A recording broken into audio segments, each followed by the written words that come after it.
Joe, I'm doing terrific. How are you doing? I'm doing great, my friend. I'll actually be in the swamp tomorrow. You going to be in Swampland tomorrow? I am. You should come by and say hello. Well, I'm going to the holiday party. Ted, I think it's a joke because the president invited me to the White House on Thursday, and I'm going to go, but I feel like they're going to reject me at the door and laugh at me. Do you think it's a real? I mean, the invitation looks real.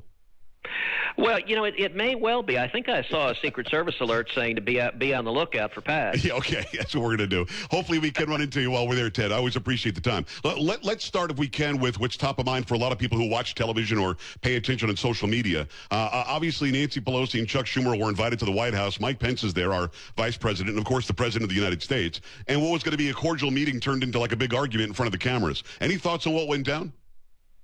Well, listen, I'm glad to see the president standing up and fighting to secure the border, fighting to build the wall. That's what the American people voted for. It's what the people of Texas want, and it's the right thing to do.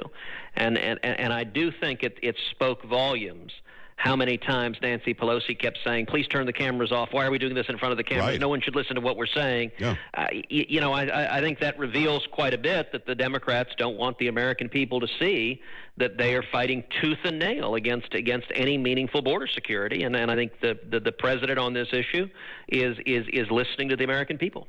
It's Senator Ted Cruz, Republican in the great state of Texas. What was interesting was Chuck Schumer actually admitted he doesn't care about Indiana or North Dakota. It's very weird. He was like denigrating the president for winning two states that, Ted, last time I checked, they're actually states. Does that go a long way to show the elitism from a place like New York City, where Chuck Schumer's from, and he thinks the world revolves around that? Well, look, I think there's a lot of truth to that. Now, of course, Chuck didn't mention Florida and Missouri, which were also right. all four of those were Democratic senators who lost and were replaced by Republicans. And I think the president's exactly right that this election we saw important gains in the Senate. Now, unfortunately, we lost the House at the same time, yeah. And so the consequences of losing the House, losing some good people in the House, are that we're going to spend 2 years of investigation hell with just relentless subpoenas and investigations and attempts to attack and tear down the president of the administration. That's not good for the country, but it is good that we're coming back next year with a larger and stronger Republican majority in the Senate. It's Senator Ted Cruz of the great state of Texas, of course. One quick thing on all the subpoenas and stuff. I guess Alexandria Ocasio-Cortez is now openly threatening to subpoena like American citizens on Twitter. Any thoughts on that? Oh, I also heard that she might be running for president in 2020, except she's going to be 30 in 2020, so I'm not really sure how that works. Ted, any thoughts on that?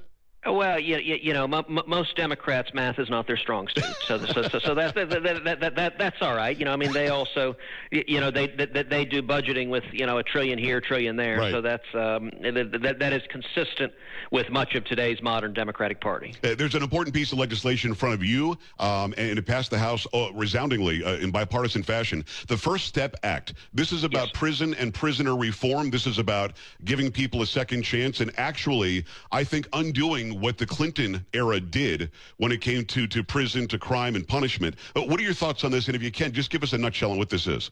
Sure. We're on the verge, I believe, of a major bipartisan victory, and the president deserves a lot of credit for his leadership here, and this concerns criminal justice reform. I am a longtime supporter of criminal justice reform. I have advocated for years that we should be reducing mandatory minimum sentences for nonviolent drug offenders, that I think our current criminal justice system can be unfair. There are far too many young black men who find themselves in prison for years, for decades, for a crime of simple possession. And it's not right. It destroys their lives. It destroys their futures. It results in too many kids being raised without fathers in the home. And so I think lessening mandatory minimum sentences for nonviolent drug offenses makes a lot of sense. Where I draw a line, and my major issue and concern with this legislation leading up to where we are now, is that we should not be releasing violent criminal offenders, right. That I draw a big line between violent and nonviolent. I spent, as you know, a lot of years as Solicitor General of Texas, right. and dealt with violent crimes, dealt with murderers and child rapists and people who did horrible crimes, and I'm not willing to be a part of releasing violent criminals. So what happened last week is I drafted an amendment to this legislation that excluded violent criminals, that said we're going to provide relief to nonviolent criminals, but we're not going to be releasing violent criminals early. Well, on Friday of last week, the bill sponsors and the White House accepted my amendment. They excluded violent criminals, and so on Friday of last week, I announced my support, that I'm supporting this bill. I'm co-sponsoring this bill, and I'm very pleased to say that today, Mitch McConnell announced we're going to be voting on it, and I think it's very likely to pass with a big bipartisan majority, and I do think the positive progress of the White House and the bill sponsors accepting my amendment was an important piece of building the momentum behind getting this passed. It is Senator Ted Cruz, Republican of the great state of Texas. This is a great move. I talked to Bernie Carrico, and I'll air that interview next hour, about how this is going to also add vocational education for people. They go out and get jobs that other people aren't getting right now, and they're important jobs for our community. So I'm going to keep a close eye on this, and hopefully we can talk about it again as the bill comes up for a vote. I'll give you a call tomorrow. We'll see if you're around, and maybe we could say hello. I look forward to it. Take care, Pat. We appreciate Senator Ted Cruz, Republican of the great state of Texas.